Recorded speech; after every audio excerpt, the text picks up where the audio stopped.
cilvēku nāve ir aizmigšana, lai tajā dienā, kad Kristus nāks otro reizi godībā, lai viņš mostos no šī miega un lai dzīvot šajā atjaunotā dzīvībā. Ja, kad notiek šī jaunradīšana, un kur jau cilvēkam, kas jau kristībā ir ar Kristu savienots, viņa augšām celšanā, ir arī šī piederība pie Kristus dzīvības. Nu tā. Un kristībā mums sākās mūžīgā dzīvība. Tad, kadreiz domāju par mūžīgo dzīvību, cilvēki domā, ka mūžīgā dzīvība būs tikai kaut kad tur, pēc nāves. Mūžīgā dzīvība sākās ar kristību brīdi.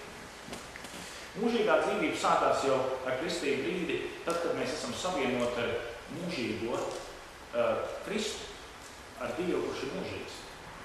Un šī gadījumā tā ir ļoti svarīga atziņa, ka mēs jau tagad, dzīvojot šo laicīgo dzīvi, paralēli atrodamies šī mūžīgā dzīvē. Un tā, ka beigsies šī laicīgā dzīve, mums mūžīgā dzīve vienkārši turpinās.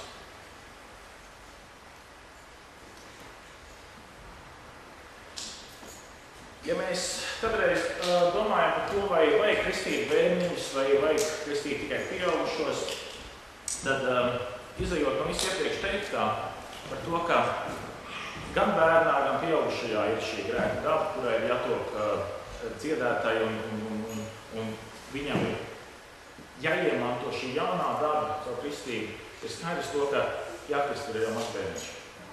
Te nav runa par to, cik tas bērniņš ir sagrēkojis. Te ir runa par to, ka viņam jau ir piederība līdz ar Kristu pie Dieva. Tas ir ļoti svarīgi, jo visiem nepieciešama glābšana. Un vecākiem pēc iespējas ātrāk ir savu bērnu jākrist, lai tiešām bērniem būtu šie līdzdaļi pie Kristus. Nu tā. Jautājums par to, kā tad dzīvot kristībā. Tas ir ļoti būtiski, tāpēc, ka daudzi cilvēki ir kristīti, bet ļoti maz cilvēki dzīvo kristībā. Tātad nedzīvo kristībā kā šajā dzīvē ar to apziņu, ka es patiesībā jau nepiedaru sev, es piedaru Dievam. Es esmu Dieva bērns un es esmu laimīgs, ka es ar viņu varu būt kopā un viņu vadīts būt. Ja? Un šī gadījumā tā pirmā svarīgā lieta ir tā, ka ar kristību brīdi sākās miedarbība ar Dievu. Tad es kā bērns esmu dzīvās miedarbīgās attiecībās ar savu debesu Tēvu. Un kā tas var notikt? Šie kristība tiek izdzīvot un tiek dzīvot mums esot dievkalpojumos. Tā ir miedarbība ar Dievu. Tā ir miedarbība, kurā atkal mēs šeit esam, kur Dievs ar mums var runāt, mēs varam ar viņu runāt, mēs varam saņemt atkal šo, es teiktu, šo sulas cirkulāciju, ja? Mēs atkal varam saņemt šo ticības stiprinājumu, mēs varam saņemt atkal šo mums nepieciešamo kopību vēl ar citiem kristiešiem. Un tā ir šī miedarbība, kas sākās ar kristību un viņai ir jāturpinās dievkalpojumos. Ikdienas svētbrīži, tā ir mana ikdiena. Ja ikdienas es neaizmirstu ar Dievu būt kopā, vai tā būtu mana lūkšana, rīta lūkšana, vai tā būtu vakar lūkšana, vai tas būtu mans kāds, piemēram, Dieva vārdu pārdomu brīdis, kad es lasu Bībeli un es to pārdomāju, vai kad es lietoju kādu no grāmatām, kas ir draudz grāmatgaldā iegādājām, kur katrai dienai ir savs Dieva vārds, par ko mēs kopā varam domāt un tādā veidā. Tā ir kristības izdzīvošana. Sadraudzība gan ar to savu garīgo vadītāju. Šis garīgais vadītājs ir būt tavs krusttēvs vai krustmāte. Šis garīgais vadītājs ir tavs mācītājs. Tas garīgais vadītājs var būt kāds cits kristietis, kas turās pie Kristus un kurš var daudz ko tev palīdzēt. Gan ar stiprinājumu, gan ar padomu, gan visādi kā vajag. Ja?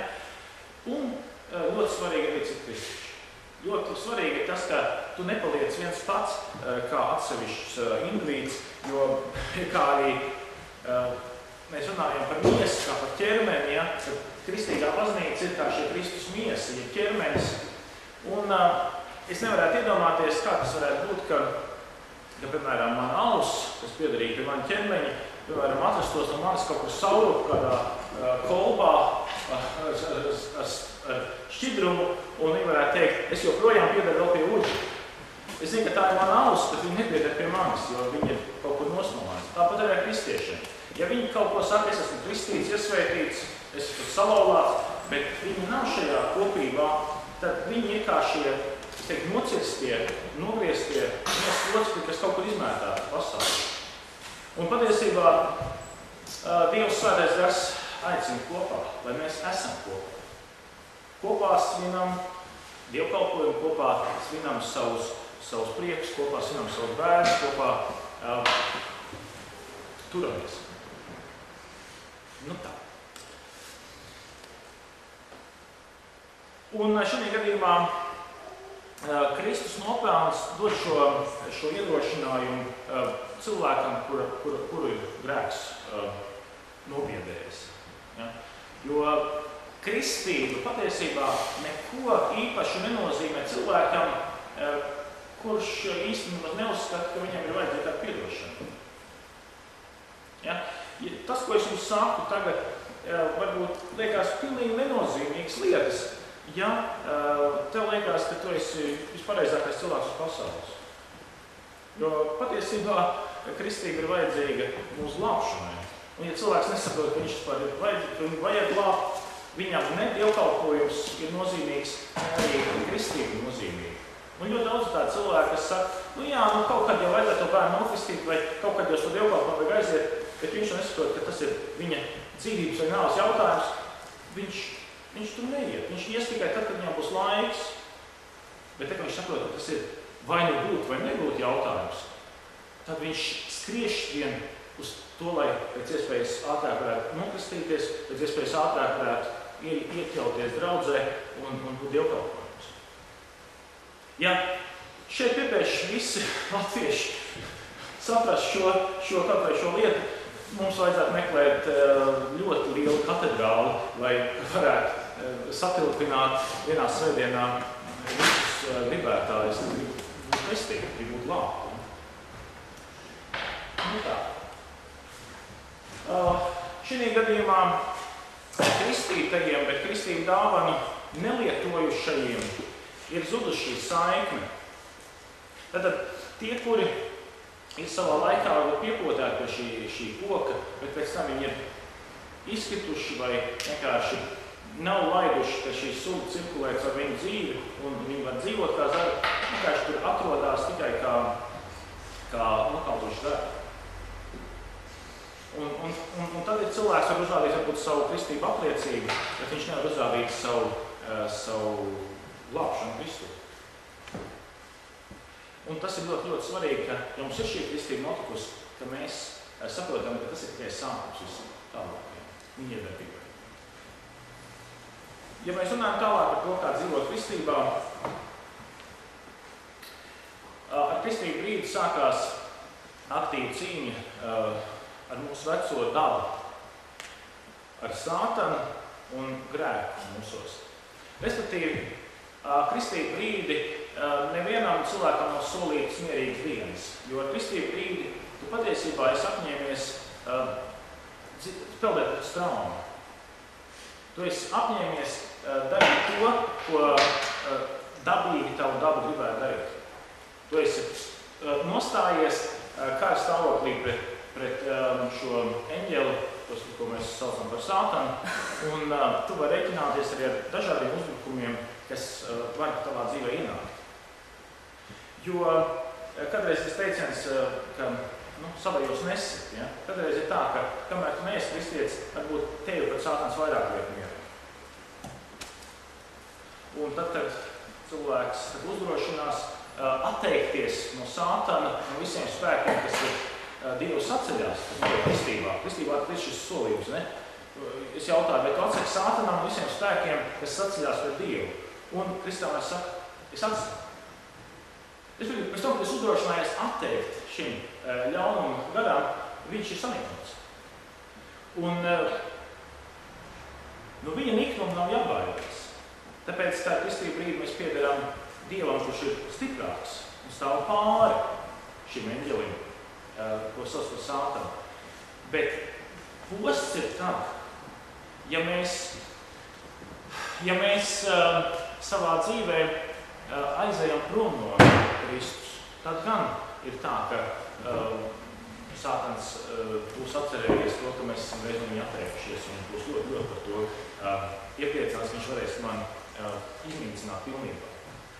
Bet šajā gadījumā tas ir līdzīgi tāpat, kā mēs varētu teikt par savu dzīvi, ka, ja mēs esam kristīti, tad mēs esam izrauti ārā no šī ķēdes suņa, jeb Sātana ietekmes vai aizsniegšanas teritorijas. Un ir tā, ka ja mēs paši nevirīsim atpakaļ šīm viņa teritorijā, mēs varēsim normāli dzīvot. Mēs būsim laimīgi, ka mēs esam no viņa tikuši vaļā. Ja mēs ielējām paši atpakaļ tajā teritorijā, nav jābaidās, ka nav jābrīnās, ka mūs saproš. Un tas toreiz ir kā kristīgi cilvēki, piemēram, aizskrien pie kādiem dzīvniekiem, un tad viņi domā, kā tad man tagad tāds nelaimes par manu dzīvi nāk, bet viņi neiedomājās to, ka patiesībā viņi ir aizgājuši atpakaļ tajā teritorijā, no kā Dievs viņu bija izglābis. Ja? Tad ar kristību līdz sākās aktīva pretstāvēšana vecajai dabai, kas mūsos ir joprojām Sātanam un arī grēkam. Un tā laime ir tā, ka Svētais Gars mūs stiprina. Viņš stiprina šo jauno dabu, un viņš mūs nepamēs. Viņš nav mūs pametis, pat otrādi, kā ir rakstos teikts, tas, kas ir jūsos, ir stiprāks par to, kas ir pasaulē. Respektīvi, Svētais Gars, kas ir jūsos, ir Dievs, kurš ir nesalīdzināms stiprāks par to, kas ir Sātans. Un tāpēc ir tā, ka paliekot Svētajā Garā, viņa vadītam, mēs arī paliekam glābti. Ja? Un tā ir tā laime, ka mūsos esošais Svētais Gars ir stiprāks par jebko, kas ir pasaulē. Nu tā. Un līdz ar to Svētā Gara ietekmē izmainās gan mūsu griba, gan mūsu tieksme, gan mūsu attieksme. Un šī vecā daba, kas atkal un atkal mūsos mostās, ir atkal un atkal krustā jāsit grēksūdzē. Tas ir līdzīgi tāpat, kā mēs varam teikt par, es runāšu šeit tālāk par jau grēksūdzi, bet grēksūdzi tas būs salīdzināms kā, piemēram, ar nātrēm. Jums ir kādām bijis mājās mazdārziņš? Vai vecās mammas vai pašiem mājās? Kas notiek ar nātrēm, ja viņām ļauj tur iemitināties, ritīgi iedzīvoties, vai treknajā, labajā augsnē? Viņam visa tā zeme ir būtiski tāda muģekļa. Es vienmēr sakot, visi ir tikai no tām saknēm, ne? Pilnīgi tagad tāds tīkls tur ir visa tā zeme. Un kas notiek? Ja mēs pļaujam regulāri šīs nātres, vai šī sakņu sistēma mazinās? Mazinās. Jo vairs viņam nav par elpot, viņam nav vairs no kā baroties. Un reāli viņas sāk nīkuļot. Šī sakņu sistēma sāk nīkuļot līdz pilnībā viņas var tikt iznīcināts. Līdzīgi tas ir ar to, ka mēs ar kristību brīdi esam sākuši šo pļaušanu pie mūsu grēkiem. Tikko grēks ir atkal pastiepies, mēs viņu nopļaujam. Un tādā veidā aktīvi neļaujot grēkam mūsu dzīvēs izplesties, mazinās šī sakņu sistēma, jau, kas ir mūsu vecā daba, vecā grēka daba, kas nevar īsti vairs sevi likt vietā. Un tāpēc tā ir tā laime, kā ar kristību brīdi mēs varam teikt, ka mēs sākam šo aktīvo cīņu arī pret grēku, kas ir mūsos. Un tas noteikti savu grēku nožēlu un piedošanas saņemšanu. Un pēc kristības mēs varam teikt arī to, ka Dievs Svētais Gars vēlās caur mums tālāk nest svētību citiem. Respektīvi, viņš mūs ir izglābis, un viņš vēlās arī caur mums tālāk citus izglābt.